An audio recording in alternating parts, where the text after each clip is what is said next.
Hello and welcome. I'm Mary-Laurence Bevington, and we're going to talk a tiny bit about astrology for January 26, 2026.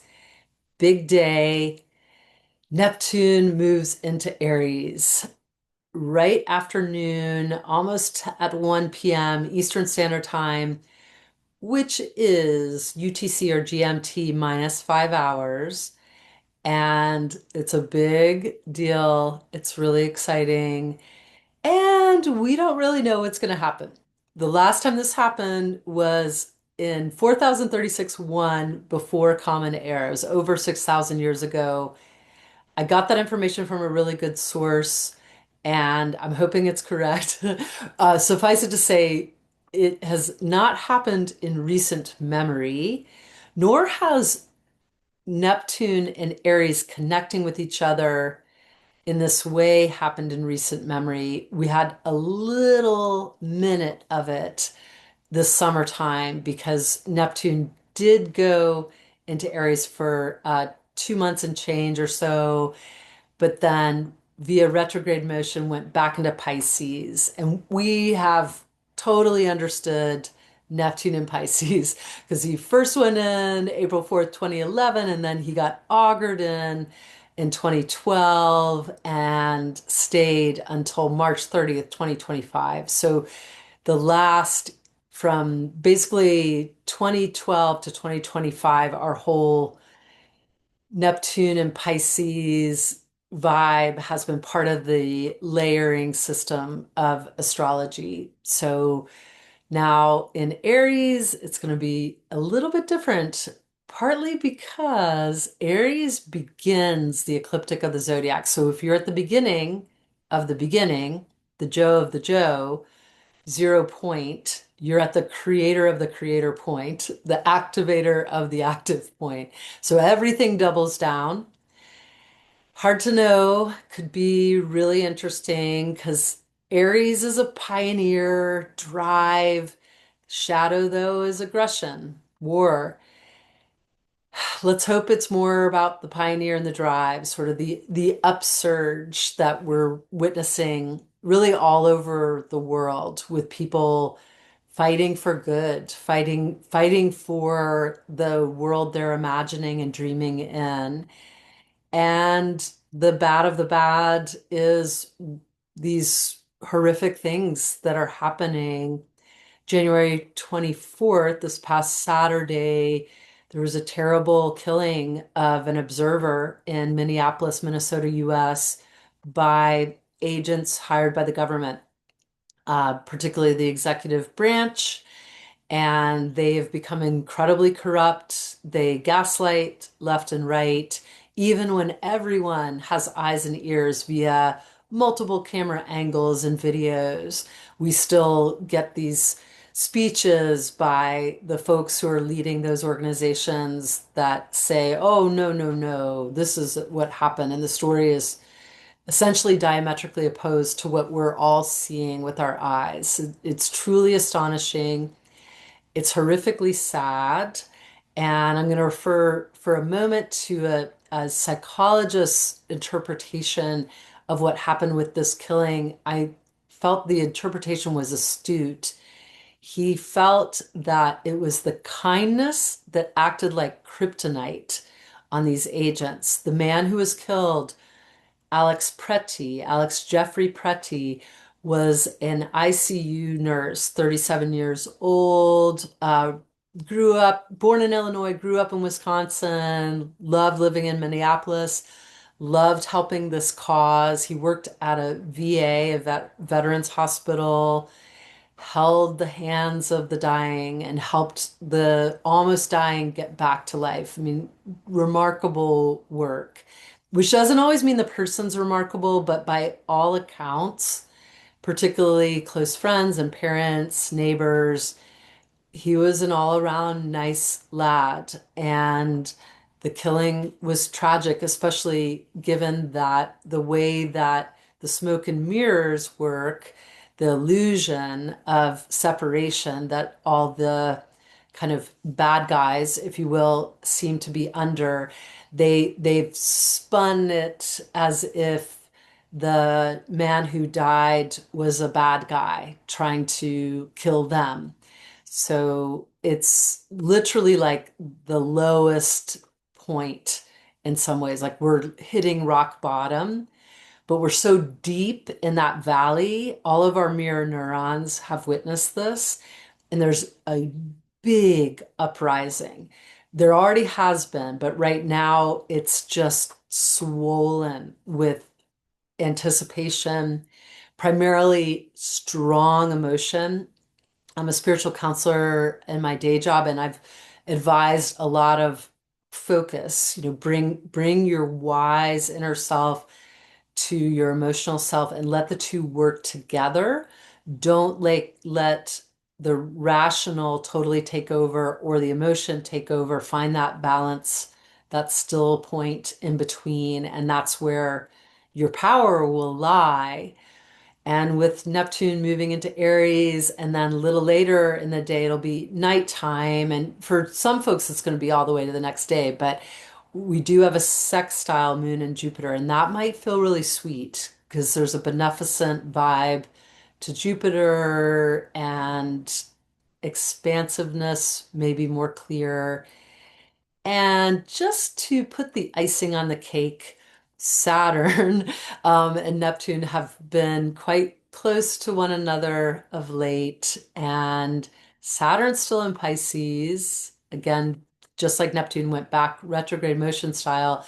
But come Valentine's Day, he'll find his way into Aries.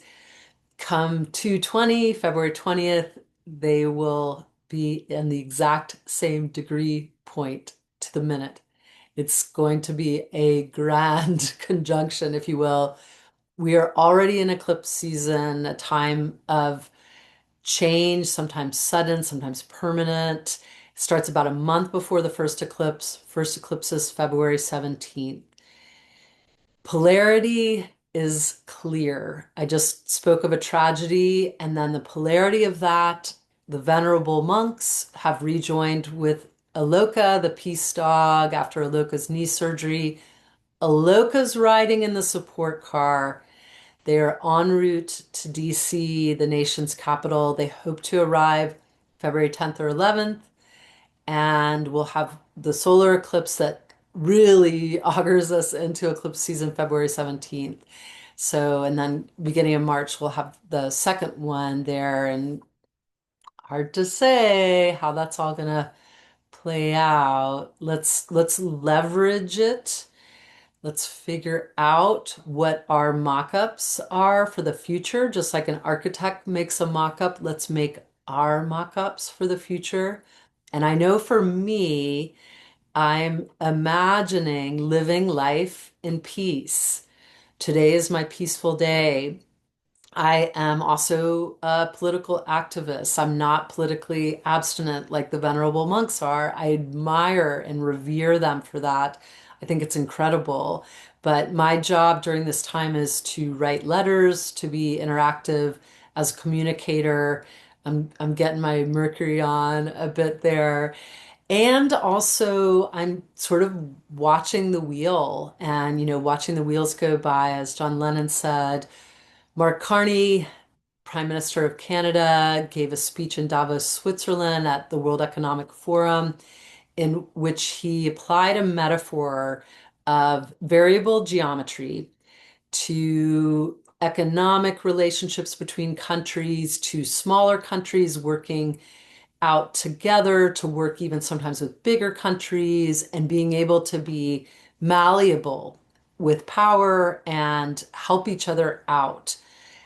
And in some ways, it was essentially an alternative to the world order that we've had since the post-World War II era that's been characterized by the NATO alliances, which Mark Carney, Prime Minister of Canada, basically copped to the fact that get real, folks, NATO's, being breached right now by the administration of the United States, that the executive branch has become phenomenally corrupt, and they plan this all in advance, and they've basically blown through our checks and balances of power.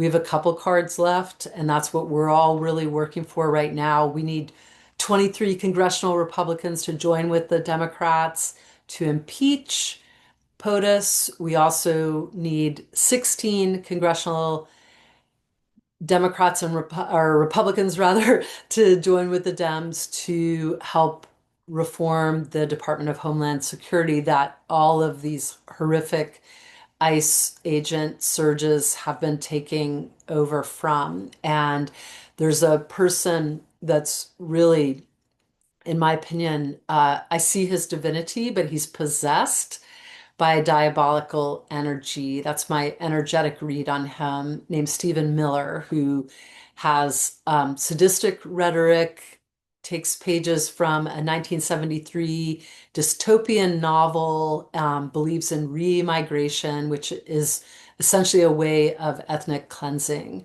And he's a descendant of immigrants who actually came through Ellis Island in New York in 1903. So you can see this is only one example of myriad hypocrisies. So that variable geometry is also happening to us. Quick little teaching on variable geometry. I didn't know what it was. I had to look it up. So basically, it applies to something that can shape shift. And engineers have figured this out in the 3D world. And an example is a swing wing plane, or sometimes I think it's called a split wing plane. I'll describe it. I might have the name a little bit off, but basically, it's an aircraft that when it needs to go fast, the wings can go back. And low drag situations, when it needs to take off or land or maneuver, the wings go so kind of more forward essentially, and it can have this facility of movement like that. Much more popular last century, 60s to 80s, not as often seen nowadays, but variable geometries like that, it flexes for the situation. And Mark Carney, as he's an economist, he's hockey goalie, by the way. He played for Harvard University's hockey team, and he's a sharp shooter. He's an interesting lad. I really quite like him. Man, I should probably say. Okay, that's probably enough. I'll make some more videos to talk about the upcoming astrology, and let's have fun with this shift. Let's take care of each other out there. These folks who have been killed, Renee Nicole Macklin Good and Alex Jeffrey Pretty, say their names. Um, by all accounts, incredible individuals, just real normal people helping the world, helping their friends and neighbors and their loved ones. A mother of three, a widow, a poet, a ICU nurse. Now I'm going to Alex Pretty, worked at the VA, wanted to help as an observer, just like Nicole or Renee did, rather. And these horrific things happened, and they're not cool. I'm not going to detail all the little things around them, but there's a bunch of things around them that really can stir our emotions up, and we've got to go through that. We've got to feel that compassionate heart. It's like the Tonglen meditation, the Bodhisattva work, the metta. So we can take it in an effort to transmute it and give out loving kindness. But we don't want to abide there. We in many ways want to be in the world, but not of it. So we can still transcend when we need to, but also work through the suffering. And that's where meditation comes in, loving kindness, and finding the felt sense and working our way via intention and emotion and seeing what we want to see. I kind of lucked out in birth in that I'm an emotional generator. That's from that whole human design zone, and an actor, and emotions are kind of my wheelhouse. So I actually have to work pretty hard to get my rational mind at the wheel, but I know that that balance is really what helps us out. Okay, this is an audience supported situation. Please subscribe, please interact. Your call to action in the comments is to share how does Neptune moving into Aries jive with your world? How's it going? Are you sensing it? How are you working through this time? I'll give you one little window into my world. One of the things I've been doing is paying attention to former Black Panther who's on YouTube, who's essentially giving these amazing lessons around how to work as a resistor, how to work through revolutionary times. And his speech and kindness emanates like a transmission through his work, and it's almost like a meditation watching him. So do a little search on YouTube for former Black Panther, you'll find him. Okay, so yeah, let me know how it's going. And take care of each other out there. Stay strong, stay awake, take breaks. We have to titrate because our nervous systems are all worked up right now. Arguably, many of us are in fight, flight, freeze, fawn. So sympathetic rather than parasympathetic. Rest, digest, pause, ponder, tend, befriend. We want to be able to go to both. Both parts of our nervous system are important, but we want it to be intentional. So we don't want our nervous system to always take us over. We want to be able to know, is this a lion who's really hungry, protecting their young, and they want to come at me? Or am I just imagining this? And do I need to bring myself back to center?